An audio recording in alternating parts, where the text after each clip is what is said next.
আসসালামু আলাইকুম। সপ্তম শ্রেণীর নতুন একটি ভিডিওতে সবাইকে স্বাগতম। আজকে সমাধান করব অনুশীলনী 7.2 এর যে সমীকরণগুলো আছে। মূলত সমীকরণ নাই, সমীকরণ এখানে হচ্ছে গঠন করতে হবে, দেন হচ্ছে আমাদেরকে সমাধান করতে হবে।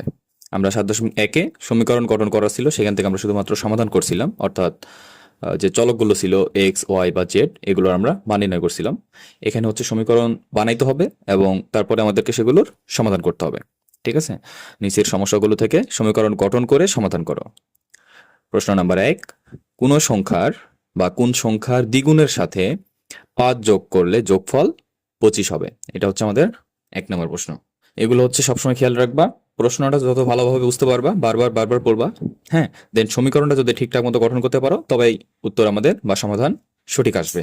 ঠিক আছে, এখানে প্রশ্নটা হচ্ছে কোন সংখ্যার দ্বিগুণের সাথে 5 যোগ করলে যোগফল 25 হবে, তাই না? তাহলে কোন সংখ্যা মানে হচ্ছে নির্দিষ্ট একটা সংখ্যা আছে, আমরা এই সংখ্যাটাকে ধরে নেব। হ্যাঁ, ধরি অথবা মনে করি, যাই দিই না কেন, সংখ্যাটিকে আমরা এক্স ধরতেছি। এবার বলছে কোন সংখ্যার দ্বিগুণের সাথে, তাহলে যে সংখ্যাটার দ্বিগুণের সাথে আমরা এখানে প্রশ্ন মতে সরাসরি দিয়ে দিতে পারি, অথবা আরো একটা লাইন যদি এক্সট্রা লিখতে চাও, হ্যাঁ লিখতে পারো, সেটা হচ্ছে সংখ্যাটির দ্বিগুণ ইকুয়াল। হ্যাঁ, তো প্রয়োজন নাই, আমরা সরাসরি প্রশ্ন মতে চলে যাচ্ছি। প্রশ্ন মতে সংখ্যাটির যেহেতু দ্বিগুণের সাথে, অর্থাৎ 2x, এটা হচ্ছে 2 গুণ করলাম আমরা। হ্যাঁ, সংখ্যাটির দ্বিগুণ হইলো, এটার সাথে আবার 5 কি করতে হবে, যোগ করতে হবে। তাহলে +5, এই যে 5 যোগ করলে যোগফল 25 হবে। তাহলে যোগফল এই যে এইটা, কোন সংখ্যার দ্বিগুণের সাথে 5 যে আমরা যোগ করলাম, এই যোগফলটা হবে 25। এইটা হচ্ছে তাহলে আমাদের এবার একটা সমীকরণ পাইছি। দেন এই সমীকরণ সমাধানের মাধ্যমে আমরা যে এক্স এর মানটা পাবো, সেটাই হবে সংখ্যাটি, যেটা আমাদের প্রশ্নে দেওয়া আছে। আমরা সমীকরণ সমাধান 7.1-এ যেভাবে করে আসছি সেভাবে হবে। ঠিক আছে, তাহলে এখানে 2x থাকবে ইকুয়াল, তাহলে 25, এখানে 5 প্লাস ছিল, মাইনাস করে দিচ্ছি। হ্যাঁ, বা 2x ইকুয়াল, মাইনাস করলে আমরা পাচ্ছি 20। সুতরাং x ইকুয়াল 20, এই 2 এখানে হচ্ছে গুণ ছিল, আমরা ভাগ করে দিচ্ছি, সুতরাং x এর মান পাচ্ছি আমরা 10। তাহলে নির্ণেয় সংখ্যাটি আমরা পাচ্ছি 10। সুতরাং নির্ণেয় সংখ্যাটি 10। এবার হচ্ছে আমরা চলে যাচ্ছি সমাধান নাম্বার 2 নম্বর প্রশ্নটি হচ্ছে কোন সংখ্যা থেকে, হ্যাঁ কোন সংখ্যা থেকে 27 বিয়োগ করলে, তাহলে একটা যে কোনো সংখ্যা আমরা এটা এখানেও x ধরে নেব বা y ধরে নেব, মূলত আমরা x ধরার চেষ্টা করব। কোন সংখ্যা থেকে 27 বিয়োগ করলে বিয়োগফল -21 হবে। ঠিক আছে, তাহলে আমরা এখানে সরাসরি সমাধানে চলে যাচ্ছি।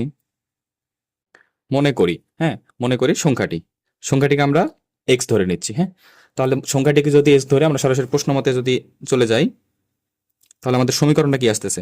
সমীকরণটা আসতেছে কোন সংখ্যা থেকে 27 বিয়োগ করলে, তাহলে আমরা এই যে x ধরছি, অর্থাৎ x থেকে যদি আমরা 27 বিয়োগ করি, তাহলে x - 27 ইকুয়াল বিয়োগফল কত হবে? বিয়োগফল হবে -21। হ্যাঁ, -21। সুতরাং আমরা সরাসরি x এর মান পেয়ে যাচ্ছি। হ্যাঁ, এই যে 27 এখানে কি আছে, মাইনাস আছে, ওপাশে গেলে প্লাস হয়ে যাবে, অর্থাৎ আমরা প্লাসটাকে আগে লিখতেছি, 27 - 21, -21 ছিল, -21 হবে। তাহলে 27 থেকে 21 বাদ দিলে আমরা পাচ্ছি 6। আমরা সরাসরি এখান থেকে মানটা পেয়ে যাচ্ছি, x এর মান 6। সুতরাং নির্ণেয় সংখ্যাটি 6। ঠিক আছে, এটা ছিল আমাদের 2 নম্বরের সমাধান। এবার 3 নম্বরের সমাধান করব আমরা। 3 নম্বর প্রশ্নটি হচ্ছে কোন সংখ্যার 1/3 4 এর সমান হবে? 1/3 4 এর সমান হবে। ঠিক আছে, তাহলে প্রশ্নটি হচ্ছে কোন সংখ্যার 1/3 4 এর সমান হবে। তাহলে সংখ্যাটা, ওই যে কোন সংখ্যা বা কোনো সংখ্যা, এটাকে আমরা x ধরে নিচ্ছি এখানেও। সমাধান সরাসরি আমরা চলে যাচ্ছি। মনে করি সংখ্যাটি, এই যে সংখ্যাটার কথা বলছে এখানে সমীকরণে, আমরা সেই সংখ্যাটি x ধরে নিচ্ছি। তাহলে সংখ্যাটি যেহেতু x, এখন বলছে কোন সংখ্যার 1/3, অর্থাৎ 3 ভাগের 1 ভাগ। 3 ভাগের 1 ভাগ মানে আমরা সরাসরি তাহলে বলতে পারি x এর 1/3 ইকুয়াল x ডিভাইডেড বাই 3। এটা হচ্ছে আমাদের কোন সংখ্যার 1/3, যেহেতু আমরা সংখ্যাটা কি x ধরে নিছি, সুতরাং x এর 1/3 হবে x ডিভাইডেড বাই 3। এবার বলছে 1/3 4 এর সমান, তার মানে আমরা প্রশ্ন মতে এই যে x ডিভাইডেড বাই 3 ইকুয়াল 4, তাই না? বলছে 1/3 4 এর সমান, অর্থাৎ এই যে 1/3 পাইছি x ডিভাইডেড বাই 3 ইকুয়াল 4। এবার আমরা এখান থেকে x এর মানটা বের করলেই সমাধান পেয়ে যাচ্ছি। সরাসরি আর গুণ যদি করি, x এর সাথে 1 গুণ হইলে x, আর 3 সাথে 4 গুণ হইলে 12। ঠিক আছে, সুতরাং নির্ণেয় সংখ্যাটি 12। এটা ছিল আমাদের 3 নম্বরের সমাধান। এবার আমরা সমাধান নাম্বার 4-এ চলে যাচ্ছি। 4 নম্বর সমাধানটি হচ্ছে কোন সংখ্যা বা কোন সংখ্যা থেকে 5 বিয়োগ করলে, হ্যাঁ 5 বিয়োগ করলে বিয়োগফলের সাথে 5 গুণ সমান 20 হবে। আচ্ছা, প্রশ্নটা ভালোভাবে বুঝবা। সেখান থেকে আমাদের সমীকরণ যদি ঠিকঠাক মতো গঠন করতে পারি তাহলে উত্তরটা ঠিক মতো আসবে। কোন সংখ্যা থেকে 5 বিয়োগ করলে বিয়োগফলের 5 গুণ সমান 20 হবে। ঠিক আছে, তাহলে আমরা এই যে কোন সংখ্যা যেটা, এটাকে আমরা ধরে নিচ্ছি। হ্যাঁ, সরাসরি আমরা চলে যাচ্ছি। মনে করি সংখ্যাটি আমরা এক্স ধরে নিচ্ছি। এবার দেখো কোন সংখ্যা থেকে 5 বিয়োগ করলে, এই যে এক্স থেকে আমরা 5 বিয়োগ করতেছি। হ্যাঁ, প্রশ্ন মতে আমরা সরাসরি দিলেই হয়ে যাচ্ছে এখানে। তাহলে এক্স থেকে আমরা 5 বিয়োগ করলাম, তাহলে এক্স মাইনাস 5 বিয়োগ করলে বিয়োগ ফলের 5 গুণ। তাহলে এই যে বিয়োগ ফল, এটার সাথে যদি বিয়োগ করলাম, এই বিয়োগ ফলের সাথে 5 গুণ, এই যে 5 আগে আমরা একটা গুণ করে দিলাম, এই 5 গুণ সমান 20 হবে, অর্থাৎ ইকুয়াল 20। এইটা হচ্ছে আমাদের তাহলে সমীকরণ। এখান থেকে আমরা এক্স এর মান বের করব। তাহলে 5 সরাসরি আমরা এই যেহেতু এটার সাথে গুণ অবস্থায় আছে, এই পাশে ভাগ করে দিতে পারি। এক্স মাইনাস 5 ইকুয়াল তাহলে 20 ডিভাইডেড বাই 5, বা এক্স মাইনাস 5 ইকুয়াল আমরা ভাগফল পাচ্ছি 4। সুতরাং এক্স ইকুয়াল 4, এই যে মাইনাস 5 ও পাশে গেলে প্লাস 5 ইকুয়াল 9। তাহলে আমরা এক্স এর মান যেহেতু 9 পাইলাম, সুতরাং সংখ্যাটি হচ্ছে 9। সুতরাং নির্ণেয় সংখ্যাটি 9। ঠিক আছে, এটা ছিল আমাদের 4 নম্বরের সমাধান। এবার 5 নম্বর প্রশ্নটা দেখো। 5 নম্বর প্রশ্নটি হচ্ছে কোন সংখ্যার বা কোন সংখ্যার অর্ধেক থেকে, হ্যাঁ কোন সংখ্যার অর্ধেক থেকে তার 1/3 বিয়োগ করলে বিয়োগফল 6 হবে।